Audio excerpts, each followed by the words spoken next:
हमारे जहन में हमेशा कोई किस्सा, कोई कहानी, कोई ख्याल पनपते रहता है और जब उसे जुबान का साथ मिले तो बातों की शुरुआत होती है।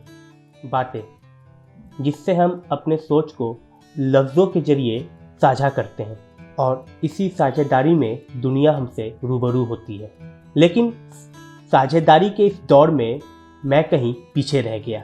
ख्यालों को दिमाग में चाहे जितनी भी खूबसूरती से पिरो लूँ, बोलते वक्त उसमें वो खूबसूरती नहीं बसती थी।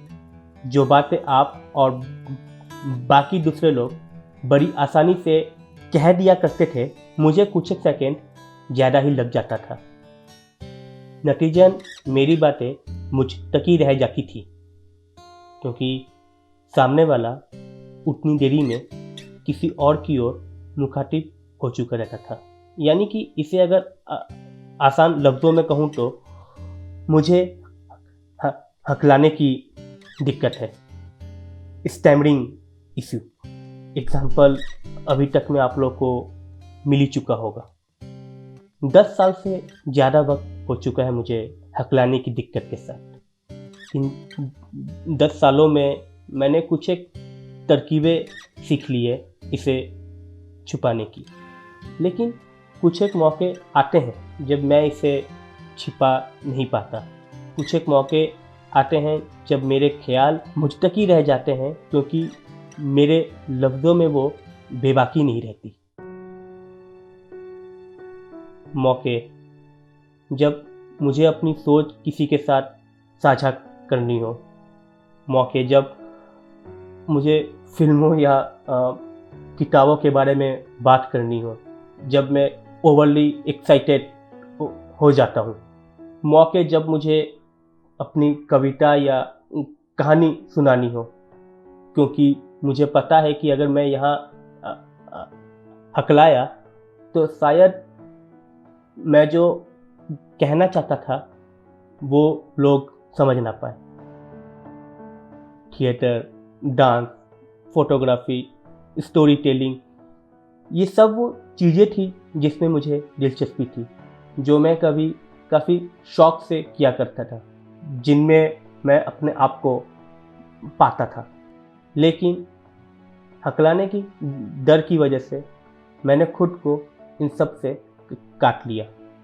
पॉडकास्ट भी उन्हीं कुछ मौक़ों में से एक है। इसके पहले भी मैंने अपना पॉडकास्ट शुरू करना चाहा, लेकिन इसी डर से मैंने कभी वो शुरू नहीं किया। लेकिन अब नहीं। इस लॉकडाउन में मैंने कई सारी किताबें पढ़ी हैं, कई सारे ऐसे फिल्म्स और टीवी शोज़ देखे हैं जो केवल हिंदी में नहीं बल्कि इंग्लिश, कोरियन, चाइनीज़, अलग अलग भाषाओं में है। और जब मैंने कुछ एक लोगों से बात किया तो उन्हें इन फिल्मों के बारे में या फिर इन शोज़ के बारे में पता ही नहीं था। तो मैंने सोचा कि क्यों ना मैं कोशिश करूं, कोशिश आप लोगों को इस लॉकडाउन कुछ अच्छा देखने और पढ़ने के लिए दूं। मैं यूट्यूब पे भी मौजूद फिल्मों की बातें कर रहा हूँ, जो कि कई भाषाओं में है और बेहद बेहतरीन फिल्में हैं वहाँ पर, और मुमकिन है कि इसके ज़रिए मैं शायद अपने इस डर से भी निजात पा जाऊँ।